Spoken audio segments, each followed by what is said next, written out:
सिद्धेभ्य ॐ शुद्धात्मने नमः। नमो अरिहन्ताणं नमो सिद्धाणं नमो आयर्याणं नमो वज्रायाणं नमो लोये सौवसाहुणं बंध उदय सत्ता सहित कर्मथान कलिनर नेमि चंद जयवंत जगी भय केवली स्पर्श। सिद्धांत चक्रवर्ती आचार्य नेमिचंद ने इस गोमरसार कर्मकांड ग्रंथ की रचना की हुई है और उसी के आधार से पंडित टोडरमल जी ने सम्यक ज्ञान चंद्रिका भाषा टीका ये जो कर्मकांड की उसको यहाँ उन्होंने ये पुस्तक लिखी है। उसमें से दूसरी पुस्तक हम यहाँ उत्तरार्ध को देख रहे थे और यहाँ स्थान समुत्कीर्तन अधिकार चल रहा है। समुत्कीर्तन यानी उसकी प्ररूप न करे, बस कौन कौन से स्थान है उसकी चर्चा चल रही है। हमने मूल प्रकृतियों के स्थान देखे थे कि 8 का बंधरूप एक स्थान, 7 मूल प्रकृतियों का बंधरूप एक स्थान, 6 का एक स्थान और 1 का एक स्थान। उसमें भी हमने बहुत विस्तार से चर्चा की। उत्तर प्रकृतियों में हमने अलग अलग कर्मों की बात देखी थी। ज्ञानावरण की देखी, अंतराय गोत्र वेदिनी आयु 1-1 वाली वो भी देखी। मोहिनी की भी विस्तार से बात की थी। उसके बंध स्थान कौन से है, उदय स्थान कौन से है, सत्व स्थान कौन से, उसकी चर्चा की थी। अब हमको नाम कर्म के बारे में कुछ बातें देखनी है, क्योंकि नाम कर्म की बात हमने थोड़ी थोड़ी देखने की कोशिश की थी, परंतु यहाँ उसके बंध स्थानों को हमको देखना है। नाम कर्म के बंध स्थानों, यानी नाम कर्म के एट ए टाइम कितनी प्रकृतियाँ बनती है, उसमें कौन कौन से विकल्प यानी कौन कौन से पॉसिबिलिटीज़ हो सकती है, उसकी बात यहाँ आप देखने जा रहे हैं। देखो पेज नंबर 483 से ये बात चालू होती है, जिसमें हमने कर्म पद देखे थे। एक कर्म पद यानी वो कौन कौन से कर्मों के जो बंध जो होते हैं, कौन कौन से अलग अलग पर्याय संबंधी बंध होते हैं, उसकी हमने बात की थी। अब हमको यहाँ देखना है, पेज 484 निकालो, पहली लाइन। वे बंध स्थान कौन से कर्मपद सहित बनते हैं वो बताएंगे। यानी कौन कौन से बंध स्थान, देखो पेज पलटो, प्रीवियस पेज पर चलो, 483 पर लास्ट पैराग्राफ। ये कौन कौन से बंध स्थान है नाम कर्म के, देखो नाम कर्म के बंध स्थान 23, 25, 26, 28, 29, 30, 31 और 1 प्रकृति रूप 8 है।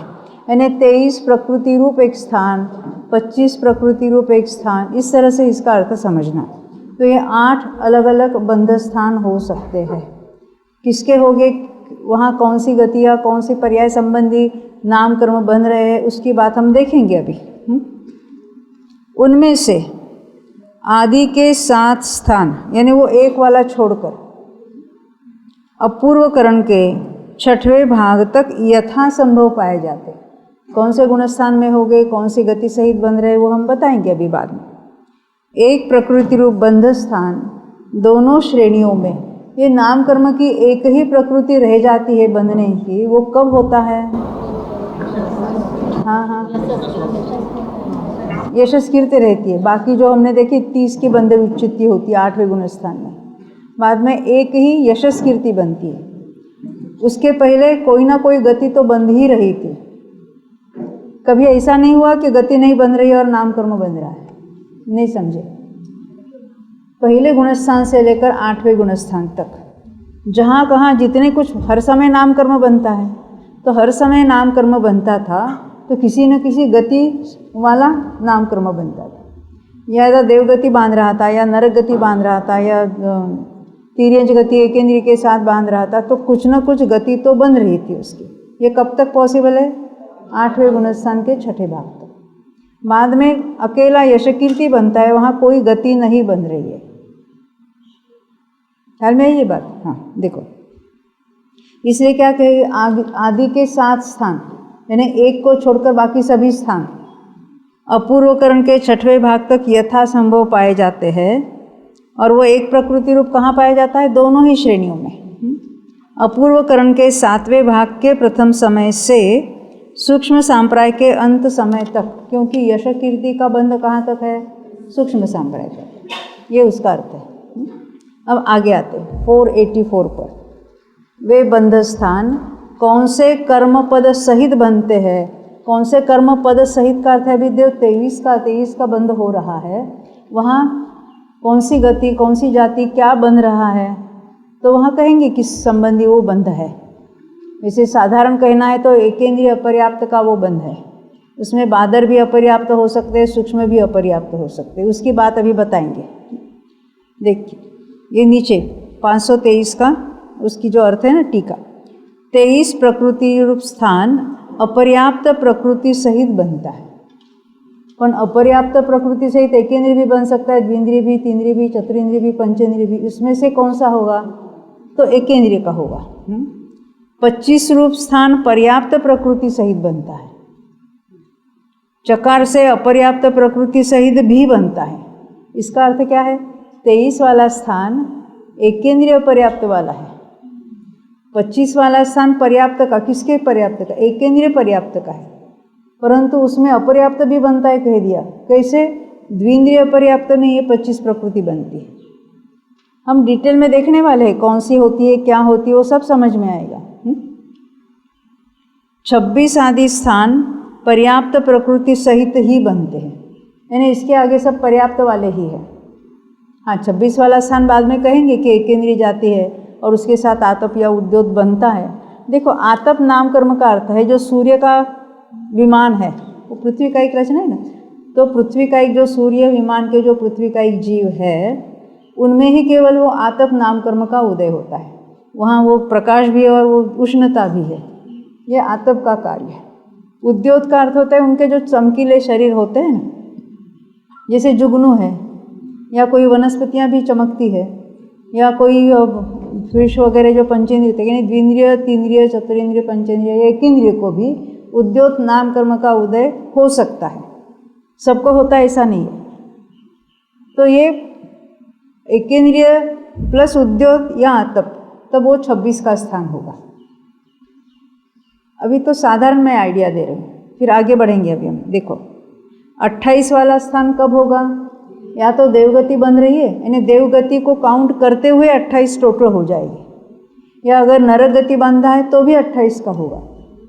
उनकी संख्या 28 की होगी, प्रकृतियाँ अलग अलग होगी।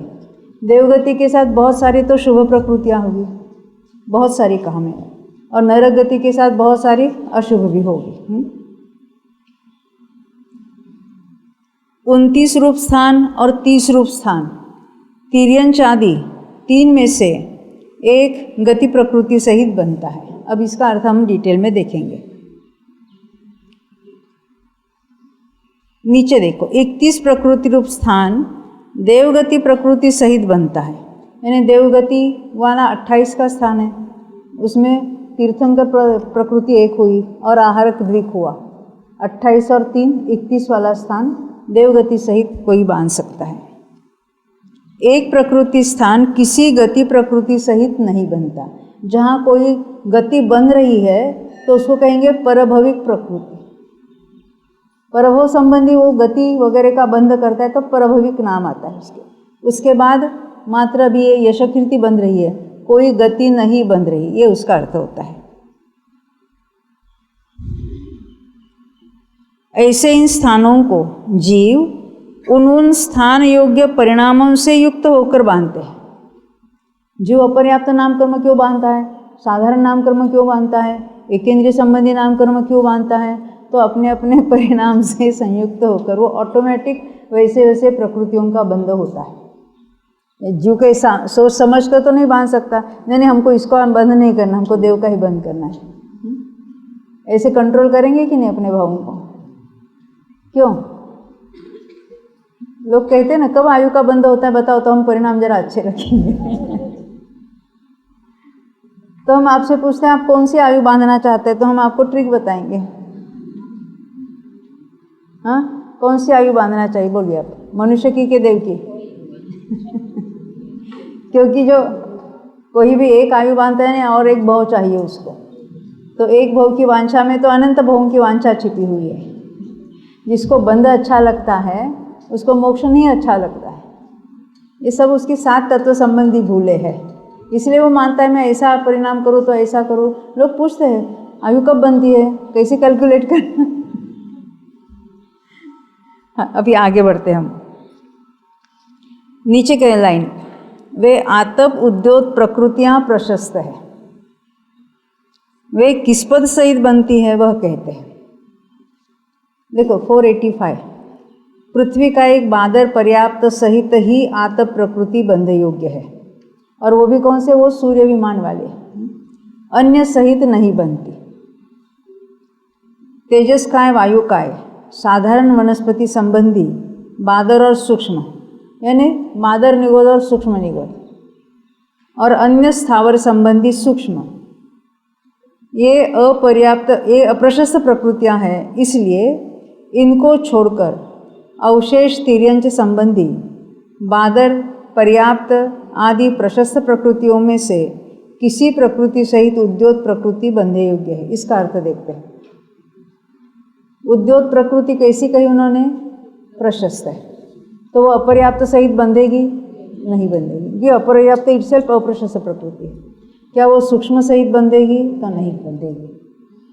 क्या वो साधारण यानी निगोद, भले वो बादर हो या सूक्ष्म हो या पर्याप्त हो या अपर्याप्त हो, उसके साथ बंधेगी, तो कहते नहीं बंधेगी। बंधेगी नहीं तो उन पर्याय वालों को उद्योत का उदय भी नहीं रहेगा, ये उसका अर्थ होता है। इसलिए पृथ्वी का एक बादर पर्याप्त सहित आतप उद्योत में से एक प्रकृति संयुक्त 26 प्रकृति रूप बंध स्थान होता है। यानी 26 वाला स्थान कौन सा होगा, एकेंद्रिय, पर्याप्त और आतप, या एकेंद्रिय, पर्याप्त और उद्योत। कौन सी प्रकृति हम गिनेंगे फिर वो आसान हो जाएगा। यानी बेसिकली कौन सी प्रकृतियाँ जिसको हम ध्रुवबंदी कहते हैं, नाम कर्म में से ध्रुवबंदी, और फिर कोई ना कोई गति, कोई ना कोई जाति, कोई ना कोई शरीर नियम से बंधेगा, उसकी भी बात करेंगे।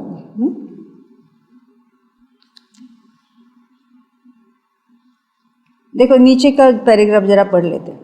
तीर्थंकर आहारक ये विशेष प्रशस्त प्रकृतियाँ हैं, इसलिए तीर्थंकर प्रकृति को देव असंयत और नारक असंयत तो मनुष्य गति सहित ही बांधता है। क्योंकि तीर्थंकर प्रकृति किसको बंधेगी, समय दृष्टि को कि मिथ्या दृष्टि को? कौन से गति वाले तीर्थंकर प्रकृति का बंध कर रहे हैं? शुरुआत तो मनुष्य गति में हुई, पर वो मरकर देव में जा सकता है और नरक में भी जा सकता है। जैसे श्रेणिक राजा है अभी वहाँ तीर्थंकर प्रकृति बांध रहे हैं, क्योंकि पहले नरक, परंतु कोई तिर्यंच आयु और मनुष्य आयु बांधी हो, वो जीव तीर्थंकर प्रकृति नहीं बांधेगा, मनुष्य। तो देव और नारकी सम्य दृष्टि तीर्थंकर प्रकृति बांधते हैं, तो सम्य दृष्टि देव नारकियों को कौन सी गति बनती है? मनुष्य गति ही बनती है। अब मनुष्य तीर्थंकर प्रकृति बांधता है तो कौन सी गति बांधेगा? देवगति बनती है, क्योंकि सम्य दृष्टि मनुष्य, भले उसने पहले कोई भी आयु क्यों न बंधी हो। जैसे श्रेणिक राजा की बात करते हैं, नरकायु बांधी है, पर सम्यक दर्शन जिस समय से हुआ उस समय से वो देवगति का ही बंद कर रहे थे, जाएंगे नरक में। अन्यत्र, अभी इसकी ये बात छोड़ो, नरक में जाने वाले समय दृष्टि की बात, अन्यत्र जहाँ जन्म लेना है ना, अभी कोई ऑर्डिनरी मनुष्य है, मिथ्या दृष्टि है, मरकर नरक में जाने वाला है, तो जाने के एक अंतर्मुहूर्त पहले वो नरक गति का ही बंद करेगा नियम से। जिस वेद से ही जन्मना है जहाँ कहीं पर भी, अंतिम अंतर्मुहूर्त मरण के पहले उसी वेद का भी बंद करेगा। अभी देव है वो तिर्यंच गति में जाने वाले, एकेंद्रिय में जाने वाले, तो एकेंद्रिय जाति, नपुंसक वेद, वो हुंडक संस्थान, यही पैकेज वो अंतिम अंतर्मुहूर्त में बांध देंगे नियम से। इसे मारणांतिक समुद्घात में और वो अंतिम अंतर्मुहूर्त में वही प्रकृतियाँ बनती है। पहले तो आयु बांधी है, परंतु सहज रूप से ऐसे परिणाम होते हैं कि मरण के समय में भी वैसे ही परिणामों में उनका मरण होता है। जो यहाँ से मरकर देव में जाने वाले हैं, जैसे पीतलेशा वाले देवों में जाने हैं तो अंतिम उनकी पीतलेशा होगी। पद्मलेशा वालों में उत्पन्न होने वाले तो मरण के समय पद्मलेशा हो गए। शुक्ल लेशा वाले देवों में उत्पन्न होने वाले हैं तो मरण के समय उनकी शुक्ल लेशा होगी।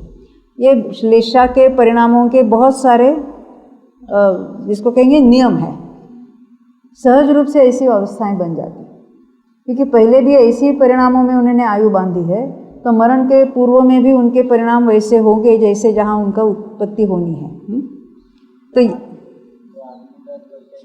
हाँ, आत्मघात करने वाले ऐसे हीन पर्याय में जाएंगे, क्योंकि उनके आत्मघात किए तो ऐसे संक्लिष्ट परिणामों में या अशुभ लेशा में होते हैं, तो मिथ्या दृष्टि अशुभ लेशा में वैसे भी नरक में जाने वाला है, हो सकता है। मरण का समय और उत्पत्ति का समय तीनों में लेशा समान होगी? समान होती ही ऐसा नियम इसलिए नहीं कहेंगे, अभी पीत लेशा वाले देव है और मिथ्या दृष्टि है, तो मनुष्य में जन्मते हैं या तिर्यंच में जन्मते हैं, नियम से अशुभ लेशा में जन्मेंगे। शुक्ल लेशा वाला मिथ्या दृष्टि है, शुक्ल लेशा वाला, परंतु मिथ्या दृष्टि है, मिथ्यात्व के साथ मनुष्य में जन्मने वाला है, तो नियम से अशुभ लेशा में जन्मेगा। ये लेशा के कुछ अटपटे नियम अलग है, यानी उसका हम अपनी ओर से उसमें ऐसा कोई नियम नहीं बना सकते, क्योंकि लेशा का जब तक बहुत विस्तार से हमेशा अभ्यास करने वालों के भी बहुत घोटाले होते हैं। क्यों? क्योंकि उसके इतने अटपटे नियम है।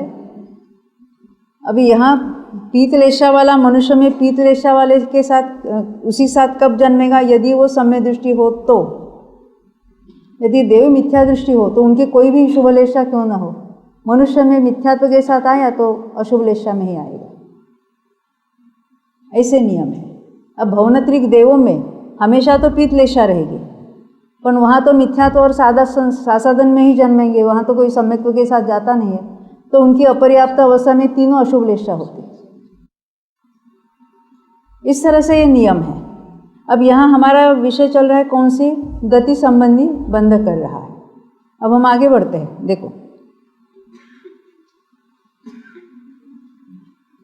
यानी तीर्थंकर प्रकृति बंध या आहारक, आहारक का बंध तो संयत जीव ही करेंगे, वो तो नियम से देवगति को ही बांधेंगे। अब 485 पर जरा हम उसको आगे जाकर उसको देखेंगे, वो आसान होगा अधिक। पेज नंबर 486 निकालना, क्योंकि हम केवल वो 23 वाला 25 वाला कह रहे हैं, वो प्रकृतियों के अगर हम नाम देखते हैं तो थोड़ा आसान हो जाए। अब निकालना 486। यहाँ गाथा के ऊपर लिखा है ना, आगे 23 आदि स्थानों में प्रकृतियाँ जानने के लिए पाठ का अनुक्रम 3 गाथाओं द्वारा कहते हैं। अब नीचे देखिए, हमने जैसे टोटल प्रकृतियाँ 120 में से ध्रुवबंदी देखी थी, आपको याद है? 47 कैसी थी? ज्ञानावन की 5, दर्शनावन की 9, अंतराय की 5, 19, मिथ्या तो 16 कषाय, भय जुगुप्सा 19 और 19 38, और 9 थी नाम कर्म की। कौन सी थी याद है?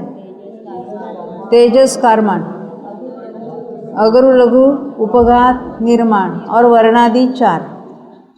यही बात यहाँ पर भी बताएंगे कि 9 तो ध्रुवबंदी है, यानी वो 23 वाला स्थान हो या 25 वाला हो, ये जो ध्रुवबंदी की जब तक विच्छित्ति नहीं हो रही है तो उसकी वो नियम से ये प्रकृतियाँ हर समय बंधेगी। कब से? अनादि से लेकर। तेजस कारमान, इनका उच्चित्ति कहाँ होती है याद है? हाँ, 8वें गुण, जहाँ तक गति बनती है वहाँ तक ये बंध रही है। तो हर समय ये 9 तो हर समय बंध रही है, तो उसके साथ और क्या क्या बंधेगी उसकी भी बात करते। पहले इनके नाम देख लेते। देखो यहाँ पर नीचे का पैराग्राफ, नाम कर्म की तेजस कारमान, यानी तेजस शरीर और कारमान शरीर, अगुरु लघु, उपघात, निर्माण और वर्णादि 4, ये 9 तो ध्रुवबंदी है। ध्रुवबंदी का अर्थ वो अपने अपने विच्छित्ति तक हर समय बंध रही है।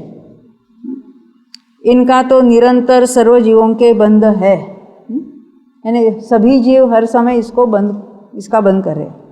पुनः स्वर बिना नवयुगल, स्वर बिना नवयुगल का अर्थ क्या है? कौन से नवयुगल? एक तो होता है त्रस, स्थावर, बादर, सूक्ष्म, पर्याप्त, अपर्याप्त, साधारण या प्रत्येक, ये 4 युगल तो ये हुए, और स्थिर अस्थिर शुभ अशुभ शुभग दुर्भग सुस्वर दुस्वर आदे अनादे यश कीर्ति यश, ऐसे वो 10 होते हैं। परंतु उसमें से सुस्वर दुस्वर तो द्विंद्रियादिक को बांधेंगे, तो उसको छोड़ दिया। बाकी जो 9 है, तो 9 युगल में से यथा योग्य, पहले तो है वो स्थावर हो या त्रस हो, किसी भी साथ बांधने वाली वो 9 प्रकृतियाँ तो ध्रुवबंदी कही। अब ये 9 युगल बंधेंगे तो सही, किसी को स्थावर बंधेगा, किसी को त्रस बंधेगा, और उसके साथ जो पूरक यथा योग्य प्रकृति होती है वो बंधेगी। तो 9 वो हो गई, और ये 9 युगल में से एक एक बंधेगी, तो 9 प्रकृति ये हो गई।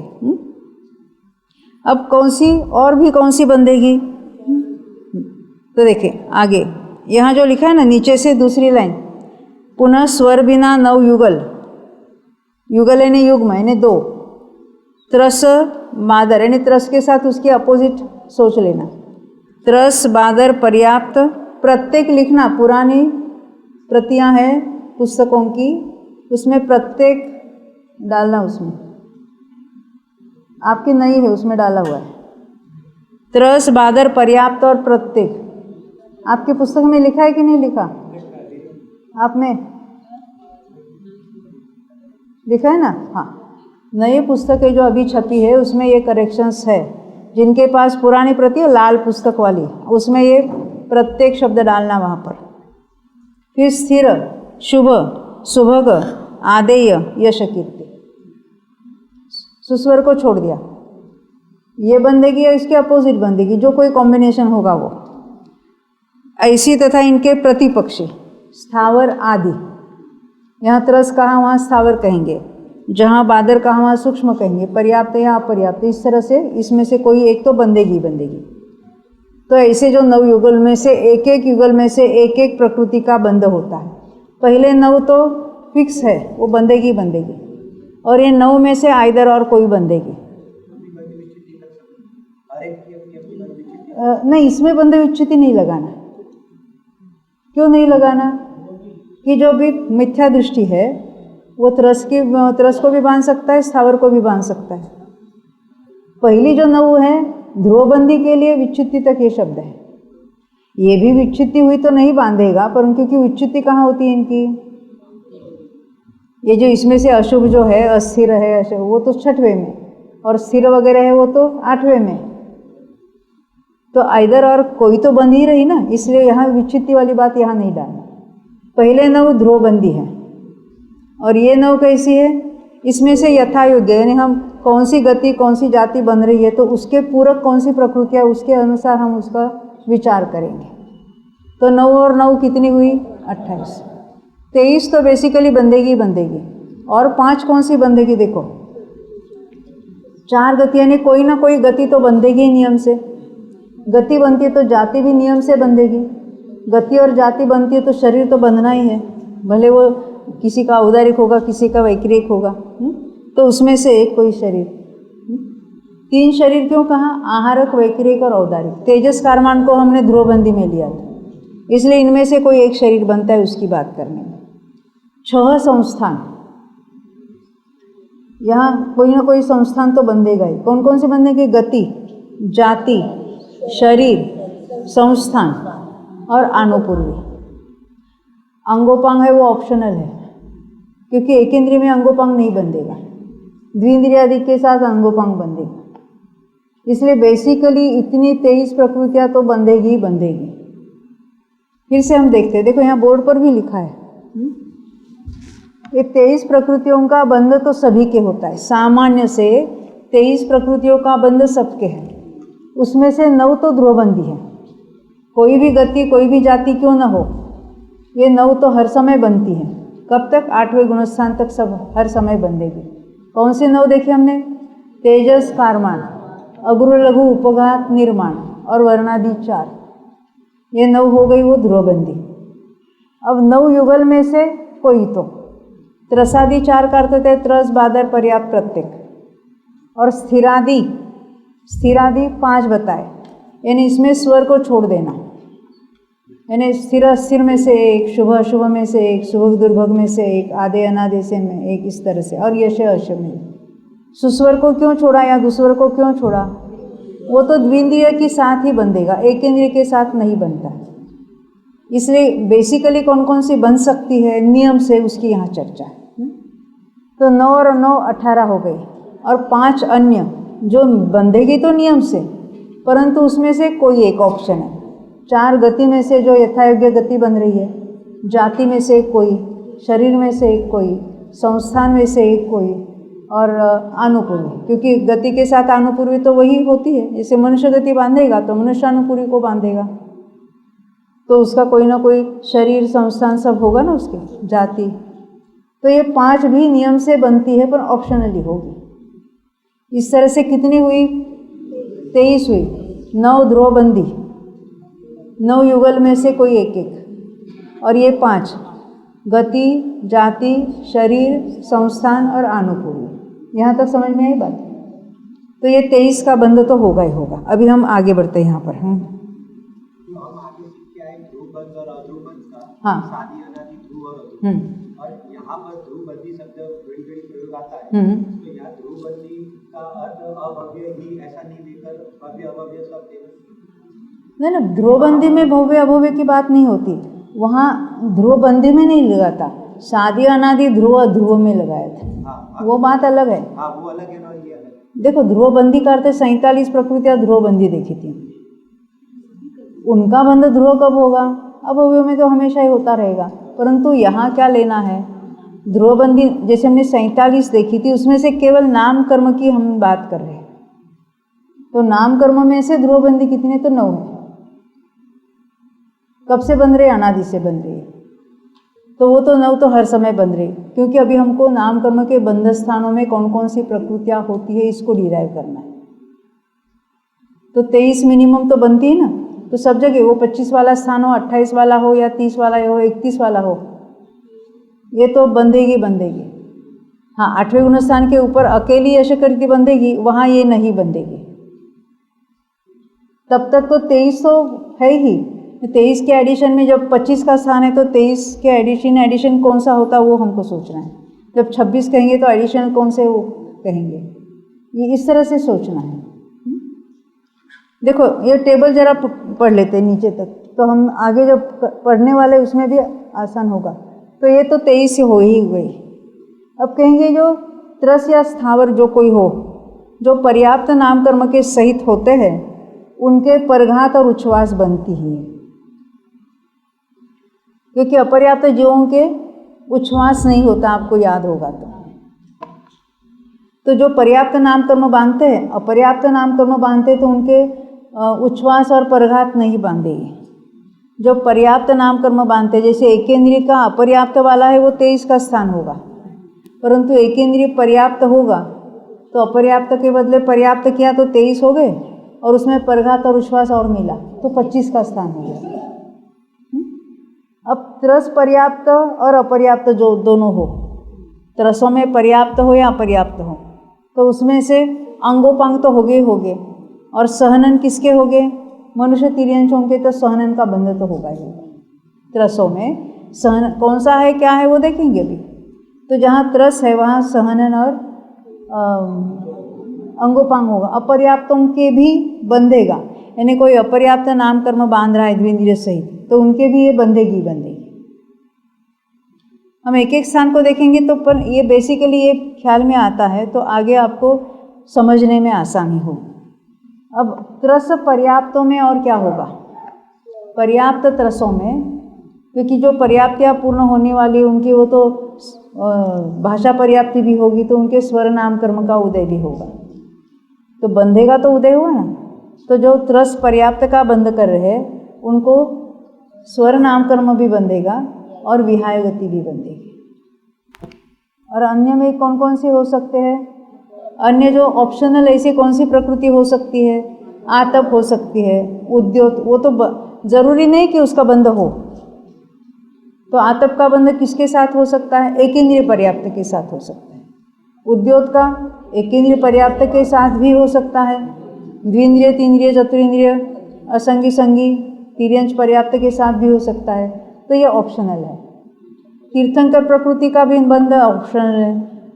देव नार की सम्य दृष्टि मनुष्य गति सहित बांध सकते हैं, मनुष्य है देव गति सहित बांध सकता है। ये तीर्थंकर की बात है। आहारद्विक 7वें 8वें में कोई कोई मुनिराज बांधे, इसलिए यथास्थान बताया वहाँ पर।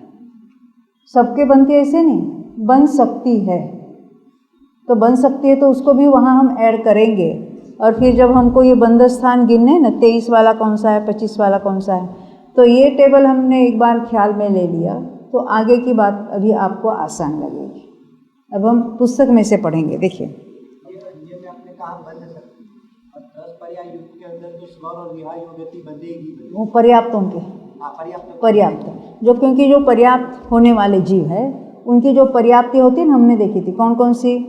आहार पर्याप्ति, शरीर पर्याप्ति, इंद्रिय पर्याप्ति, श्वासोश्वास पर्याप्ति, भाषा पर्याप्ति, मन पर्याप्ति।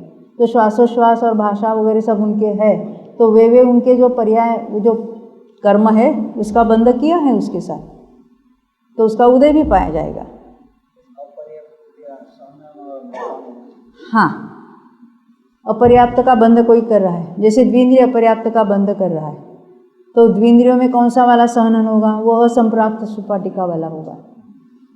हाँ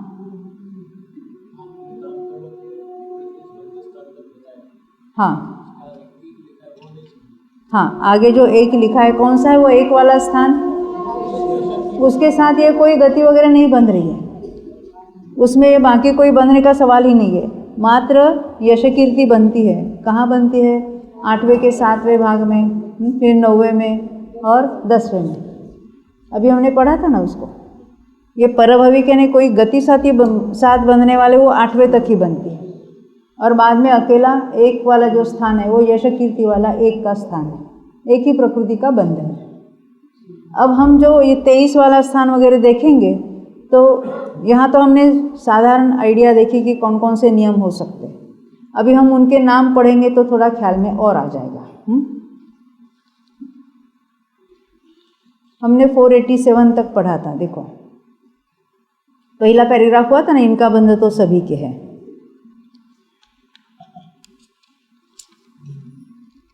अभी आना 488 पेज पर। टीका में पहली लाइन में लिखते हैं, नाम कर्म के एक जीव के एक समय में जो बंध पाए जाते हैं। सभी जीवों की अपेक्षा देखेंगे तो कोई 23 का बंध कर रहा है, कोई किसी का बंध कर रहा है, सभी बंध स्थान पाए जाएंगे।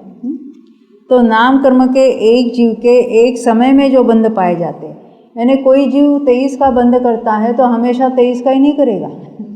मान लेते कोई अंतर्मूर्तक बंध किया, फिर वो 25 का भी कर सकता है, 28 का भी कर सकता है, क्योंकि हमने देखा है मिथ्या दृष्टि है तो चारों गतियाँ, पांचों जातियों का अल्टरनेटली हर अंतर्मूर्त में पलट पलट कर बंध होता ही होता है।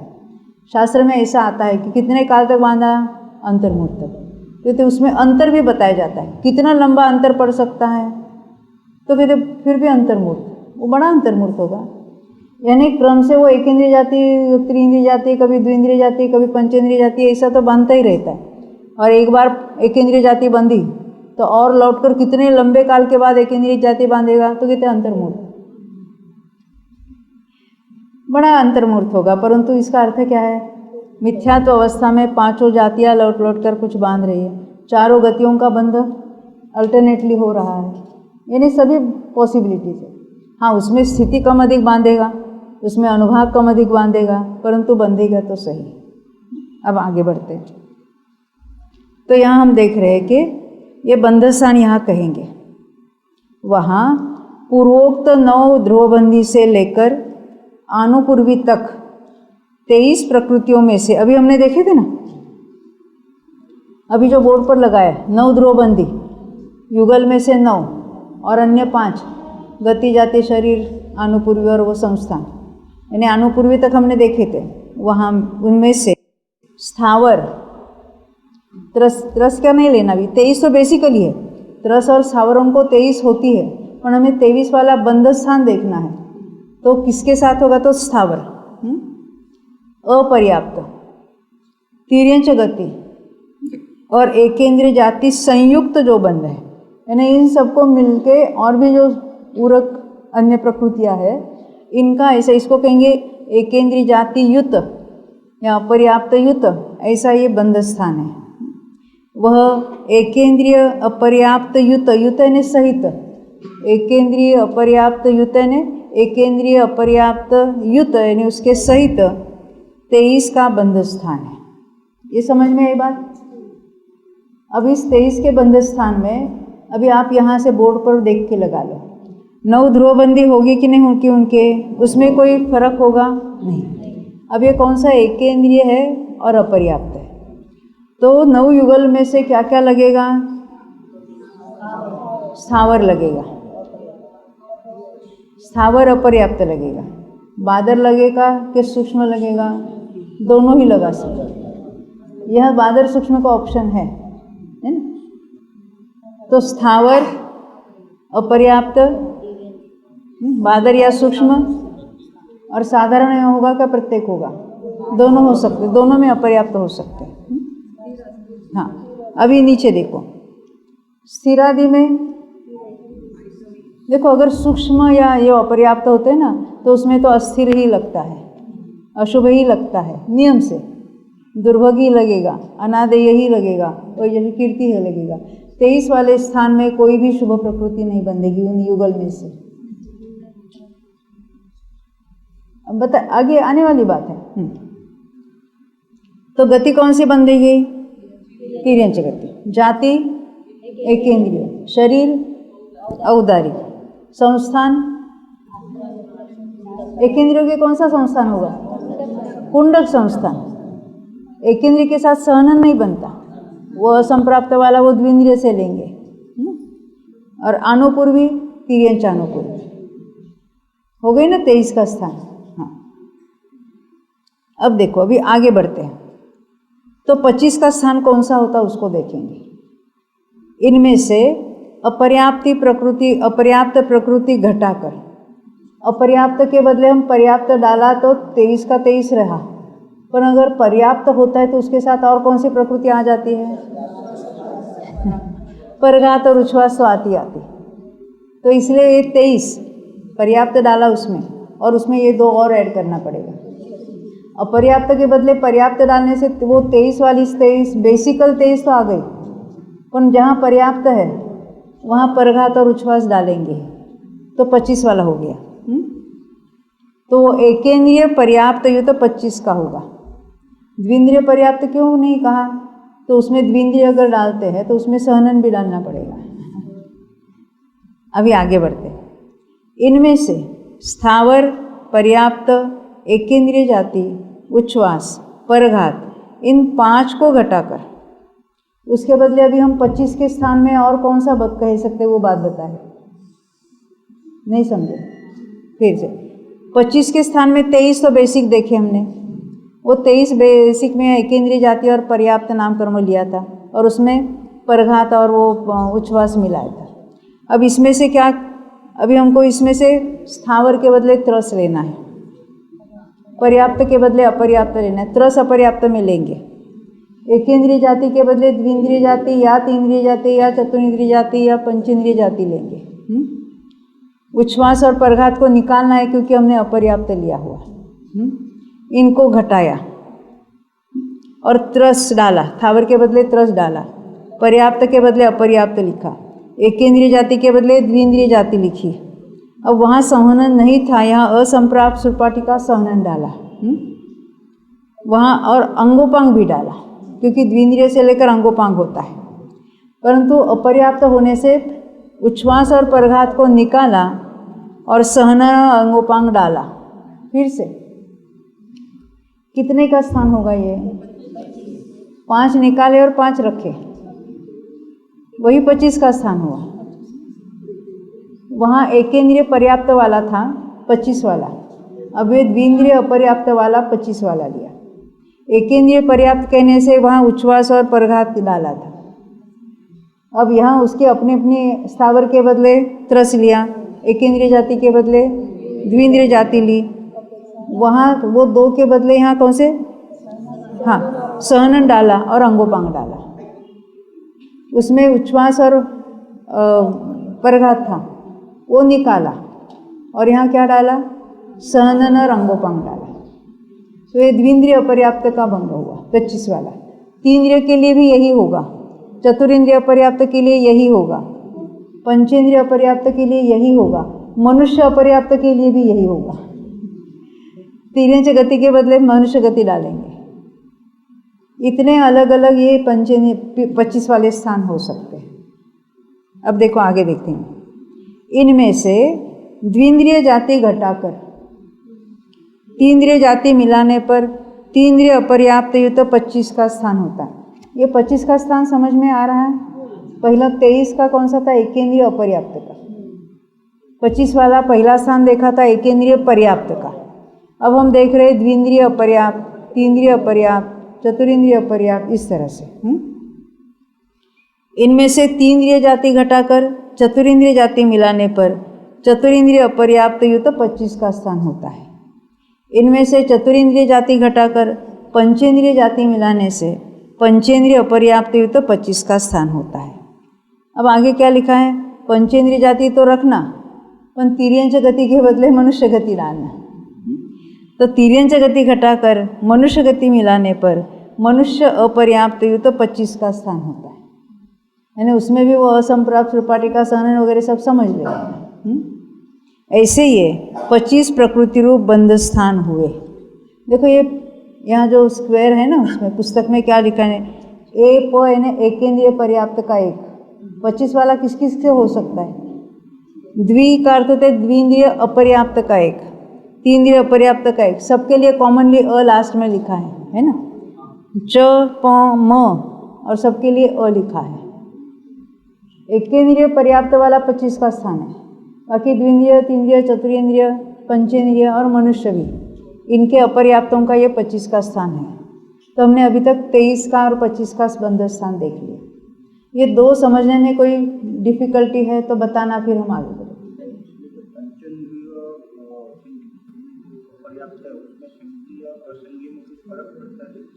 जाति 5 ही होती है।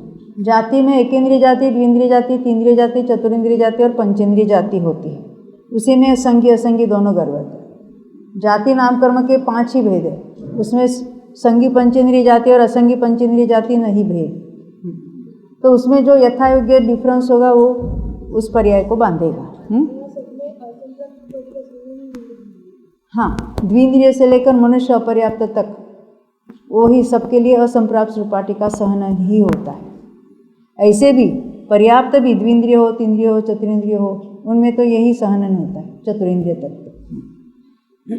अभी आगे बढ़ते हैं। नीचे का लाइन कोई समझने में प्रॉब्लम है तो पूछ लेना यहीं पर, क्योंकि आगे के स्थान को हम पढ़ेंगे अभी आगे। उस मनुष्य अपर्याप्त युक्त 25 के स्थान में से, अभी अकेला मनुष्य का नहीं, ये पण जो हमने मनुष्य की बात तक हम पढ़े थे, तो इस 25 के स्थान में से 25 का कौन सा था? द्विंद्रियादि के अपर्याप्त का था या एकेंद्रिय का पर्याप्त था।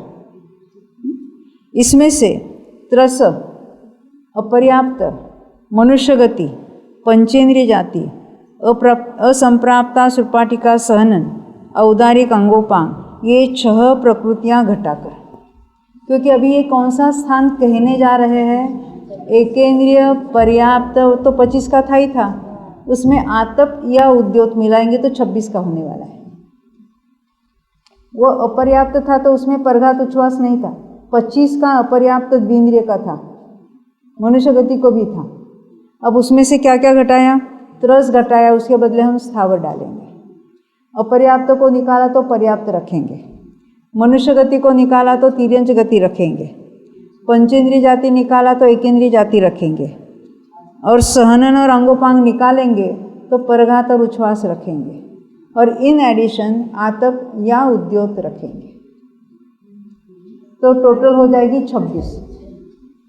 ख्याल में आई ना बात? तो कहते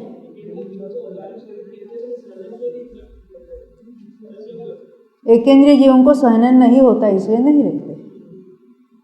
ये क्यों का सवाल नहीं होता है। आप कहेंगे पृथ्वी का ही कितना कठिन होता है, हीरा वगैरह इतना, तो उसको सहनन कह दो, आपके कहने से नहीं होता है।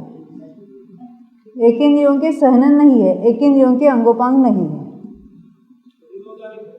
औदारिक शरीर है बिल्कुल, कि औदारिक शरीर है इसलिए सहनन होना ही चाहिए, ऐसी बिल्कुल बात नहीं है। वो द्विंद्रिय से लेकर ऊपर के जाति वालों के होता है। एकेंद्रिय जाति वालों का जो शरीर है उसमें ना अंगोपांग पाया जाता है और ना ही सहनन पाया जाता है, ऐसा ही नियम है।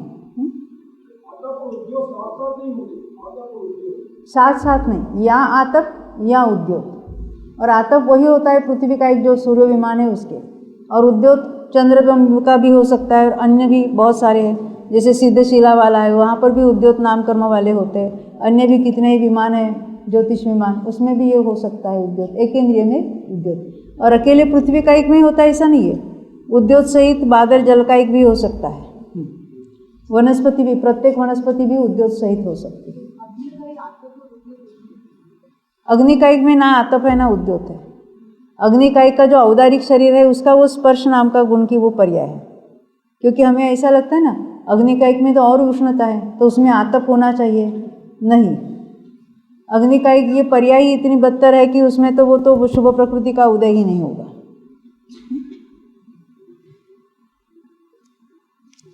देखो पेज नंबर 489,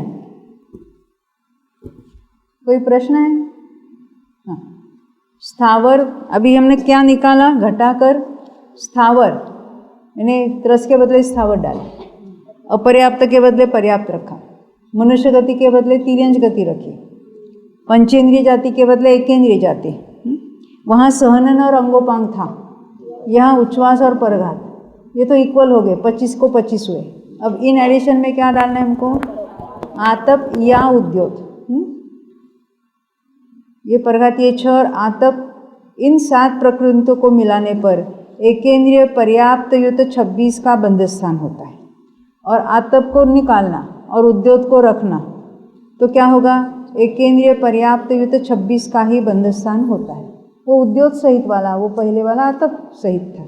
यहाँ तक समझ में आई? एकेंद्रिय के कितने बंध स्थान हमने देखे? 23 वाला एक, वो अपर्याप्त वाला था। 25 वाला वो पर्याप्त वाला ऑर्डिनरी था, और 26 वाला जो आतप या उद्योग सहित था। और द्विंद्रियादिकों का भी हमने एक देखा था, द्विंद्रियादि अपर्याप्तों का 25 वाला स्थान देखा था। तो हमने अभी तक 23 वाला, 25 वाला और 26 वाला, ये 3 स्थान देखे, और वो किस किस के होते वो भी देख लिया। किस किस के होते हैं ना, किस संबंधी बंद कर रहा है, कौन बंद कर रहा है ये नहीं कहा। ये बंद मनुष्य तिर्यंच सब करेंगे कर्मभूमि वाले, देव इसमें से कौन सा बंद कर सकते हैं? 25 और 26 दोनों कर सकते हैं, नहीं समझे? एकेंद्रिय पर्याप्त का बंध देव कर सकते हैं, कहाँ तक के? बहुनत्रिक और सौधर्म ईशानवाज। ऊपर के देव एकेंद्रिय का बंध नहीं करते। बाकी मनुष्य तिर्यंच कर्मभूमि वाले तो सब छूटे, उसके सभी बंद हो सकते। चॉइस बहुत है। आगे बढ़ते हैं। तो हमने वो 26 तक के स्थान, 27 वाला कोई बंद स्थान नहीं है। अब डायरेक्ट अभी 28 वाला होगा। अभी हम यहाँ देखते हैं 28 वाला। अब 28 में वो 23 तो हो गए ही ना, बेसिक 23 तो होने ही चाहिए। तो 9 ध्रुवबंदी, ये ध्रुवबंदी के नाम कौन बताना चाहते हैं? आप बताएंगे बेटा? हाँ, ये हमारे यहाँ नहीं, आपके पास पुस्तक नहीं है, चार्ट नहीं है, चार्ट भी नहीं है, मांगना चाहिए आपको, बहुत सारे चार्ट थे यहाँ पर। कौन बताना चाहते हैं 9 ध्रुवबंदी? हाँ बोलो।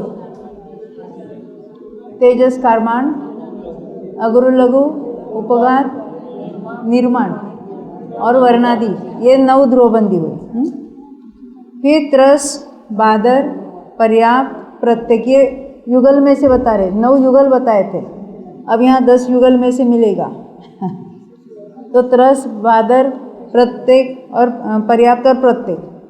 फिर स्थिर अस्थिर में से एक, इसलिए स्थिर अस्थिर में से एक लिया है कि देवगति बांध रहा है कि नरक गति बांध रहा है, दोनों के लिए 28 का स्थान है, इसलिए यहाँ ऑप्शन बता रहे हैं। फिर देवगति के ऑप्शन बताएंगे और नरक गति के भी बताएंगे। तो स्थिर अस्थिर में से एक, शुभ अशुभ में से एक, सुभग, अभी ये देवगति वाला पहले बता रहे हैं। देवगति के साथ स्थिर भी बन सकता है, कभी कभी अस्थिर भी बन सकता है, यानी वो स्थिर अस्थिर का ऑप्शन है, शुभ अशुभ का ऑप्शन है, परंतु देवगति के साथ सुभग ही बंधेगा, दुर्भग नहीं बंधेगा। आदेय ही बंधेगा, अनादेय नहीं बंधेगा। परंतु यश कीर्ति और अयश कीर्ति में से ऑप्शन है। ये स्वर कहाँ गया? देवगति, पंचेंद्रिय जाति, वैक्रिक शरीर, प्रथम संस्थान ने देवगति के साथ समचतुर संस्थान ही बनता है। देवगत्यानुपूर्वी, वैक्रिक अंगोपांग, सुस्वर यहाँ लिया लाभ, क्योंकि हमने नवयुगल को पहले स्वर को छोड़कर बताया था। अब यहाँ सुस्वर है, देवगति है तो सुस्वर का बंध होगा। प्रशस्त विहाय गति, उच्छ्वास और परघात, इन 28 प्रकृति रूप देवगति युक्त 28 का स्थान होता है।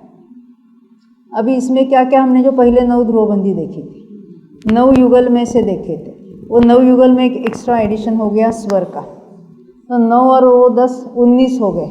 यहाँ तक कि कौन से होता हम देखेंगे, ये तो 19 हो गए। और फिर उसमें ये पर्याप्त होते हैं, इनमें सहनन नहीं होता है परंतु अंगोपांग होता है। शरीर गति जाति हमने देखा ना, गति कौन सी है? देवगति। जाति पंचेंद्रिय जाति, गति जाति शरीर वैक्रिक शरीर, संस्थान समचतुर, हमने 5 देखे थे, इसमें अंगोपांग छठा लेना है, समचतुर संस्थान। और अनुपूर्वी, देवगत्यानुपूर्वी 5। परंतु अभी ये कैसे है? रस है ना, तो अंगोपांग को भी लेना, वैक्रिक अंगोपांग। तो पहले हमने 9, फिर 10 19 और ये 6 25 देखे। अभी क्या ये पर्याप्त जीव है, तो क्या क्या होगा? परघात होगा, उच्छ्वास होगा, विहाय गति भी होगी, तो 3 वो आ गए, तो 28 का हो गया। फिर से पढ़ते देखो, पूरा पैराग्राफ पढ़ेंगे। 9 ध्रुवबंदी। अब 9 युगल में से क्या क्या लिया देखो, त्रस बादर पर्याप्त प्रत्येक, देव तो प्रत्येक ही होते हैं, उसका पर्याप्त ही होते हैं, त्रस ही है, बादर ही है, उसमें तो कोई शंका नहीं है। अब जो हमने 6 युगल देखे थे ना, 5 युगल बताए थे, स्वर के साथ 6 युगल होते हैं, तो यहाँ स्थिर भी बन सकता है, अस्थिर भी बन सकता है। हर अंतर्मूर्त में अगर देवगति के साथ कोई भी एक बंधेगा। स्थिर अस्थिर का अर्थ ऐसा होता है, जो शरीर के जो अवयव है, जो परमाणु ग्रहण होते हैं, वो किसी एक अवयव रूप से वो अन्य रूप से, वो धातु कहते हैं उसको, वो अन्य अन्य रूप से परिणमित होते रहते। स्थिर यानी अपने रूप से रहना, अस्थिर यानी आगे उसका जो कोई प्रोग्रेस होता है वैसा होना। और ये इसका जो बंध एट ए टाइम एक का चल रहा है, उदय तो दोनों का एट ए टाइम चलता है हर जीव को। स्थिर अस्थिर शुभ अशुभ, ये ध्रुवोदयी प्रकृति। अभी हमने बंधन में ध्रुवबंदी देखी थी, जब उदय की बात आएगी तो हमको ध्रुवोदयी प्रकृतियों की भी बात करेंगे, हमेशा जिनका उदय है। यानी शरीर में जो धातुओं का जो परिणमन चल रहा है या परमाणुओं का जो परिणमन होता है, उनमें स्थिर अस्थिर दोनों ही कार्यरत है एट ए टाइम, दोनों, पर बनते समय एक बंधेगी, ये उसका अर्थ है। हाँ, सप्त धातु रहित है, पर वैक्रिक शरीर के अपने जो कुछ रचना होगी कि नहीं होगी, तो उसमें यथायोग्य समझना। जैसे मन औदारिक शरीर के जैसे धातु वैसे नहीं है, परंतु उसमें अपने योग्य जो कुछ वहाँ स्थिर अस्थिर का उनका वहाँ पर भी कार्य चल रहा है। बंधेगी एक उदय दोनों का हर समय चल रहा है। कब तक? स्थिर अस्थिर का उदय विच्छित्ति कहाँ है? 13वें में क्योंकि शरीर का जो अंतरंग में जो कुछ प्रोसेस चल रहा है वो तो वहाँ तक चलेगा। हाँ बिल्कुल, स्थिर अस्थिर भी है, क्योंकि वहाँ पर भी वो जो सप्त धातु रहित कहते हैं, वो आप देखना, वो धवला में एक पुस्तक में बहुत विस्तार से लिया है कि परम औदारिक होगा, पर फिर भी उसमें वो सप्त धातु रहित कहने की जरूरत नहीं है, क्योंकि ये कहने की प्रघात पड़ा है सप्त धातु रहित, परंतु वहाँ सहनन का भी उदय है, निर्माण का भी उदय है, औदारिक शरीर अंगोपांग का भी उदय है, प्रत्येक वो सब चल रहा है। तो सहनन का उदय है, तो सहनन वाले परमाणु को ग्रहण करके वो सहनन बना है वहाँ पर, तो उसको धातु से रहित कहना योग्य नहीं है। ऐसे पंडित फूलचंद जी शास्त्री ने बहुत बड़ा पैराग्राफ लिखा है उसमें, परंतु ऐसी कथन पद्धति चली है।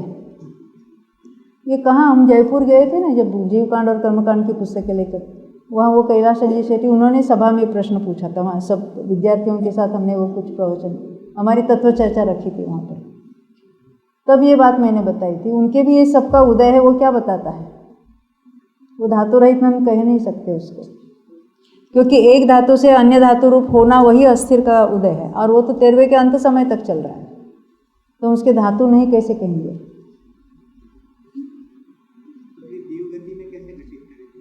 वही तो मैंने कहा ना, अभी हमको तो औदारिक शरीर की रचना मालूम है, हम कुछ तो कह सकते हैं, अब वहाँ पर भी उनके शरीर की कुछ तो रचना है कि नहीं है, तो उसमें हाँ उसमें वैसे यथा योग्य होगा। अभी हम देव में, आप देव में इतने बार जाके आए, थोड़ी बताओ ना हमको।